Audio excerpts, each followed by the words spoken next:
Nuclear जंग की बड़ी तैयारी में अमेरिका यूरोप में तैनात किए एडवांस न्यूक्लियर बम।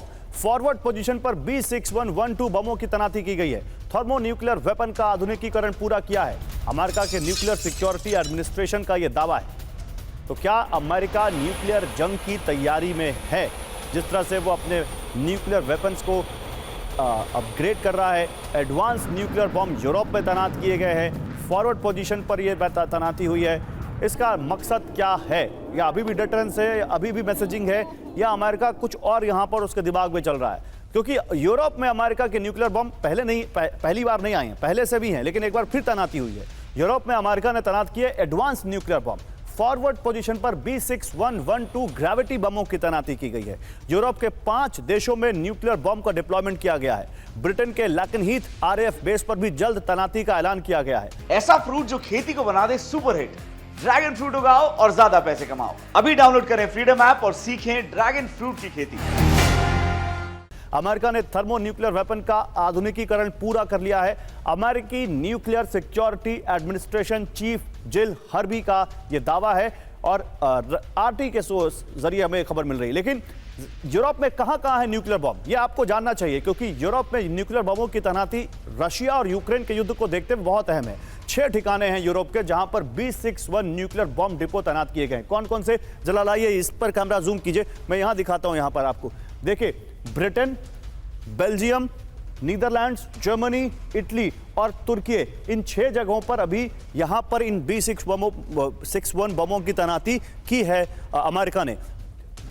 सवाल यह है कि एक बम पूरे शहर को तबाह कर सकता है। B6112 बम जिसकी तैनाती की गई है। अब 6 जगह तैनात करने का मकसद क्या है? यूरोप में करीब 150 US न्यूक्लियर बम तैनात हैं, यह रूस ने दावा किया है। अब centre for arms control and non proliferation का यह जो दावा है, प्रोफेसर अमिताभ जी, आपको क्या लगता है, क्या है इसके पीछे अमेरिका का मकसद?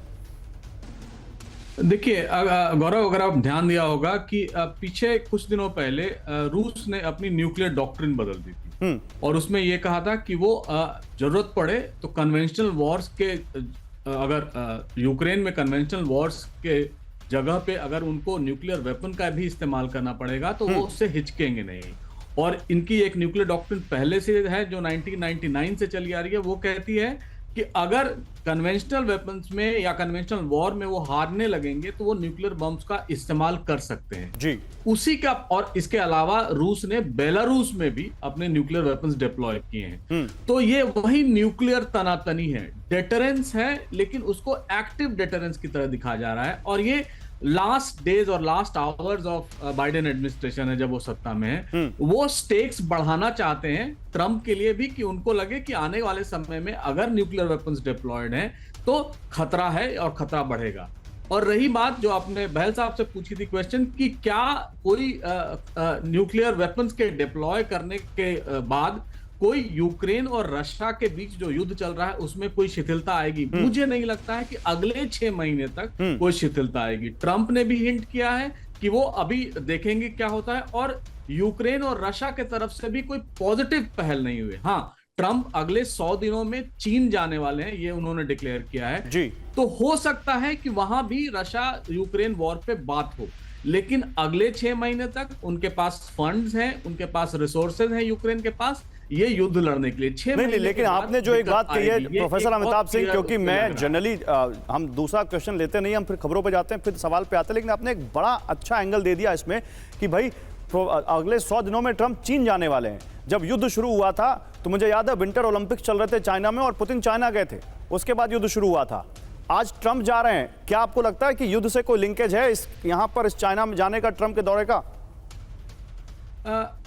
बिल्कुल रहेगा। अगर आप इन पर ध्यान देंगे तो ये जो सबसे बड़ा मुद्दा इस समय ट्रंप के समक्ष रहेगा कि वो चीन से कैसे अपनी दोस्ती बरकरार रखे, क्योंकि टैरिफ बैरियर्स उन्होंने बढ़ा भी दिया है। उसके अलावा किस तरह रूस यूक्रेन वॉर पर जो तनातनी है, और चीन ने जो खुलकर इस समय डिप्लोमेटिकली कम से कम रूस का साथ दिया है, उसको कैसे कम से कम किया जाए। बड़ी बात आप कह रहे हैं सर।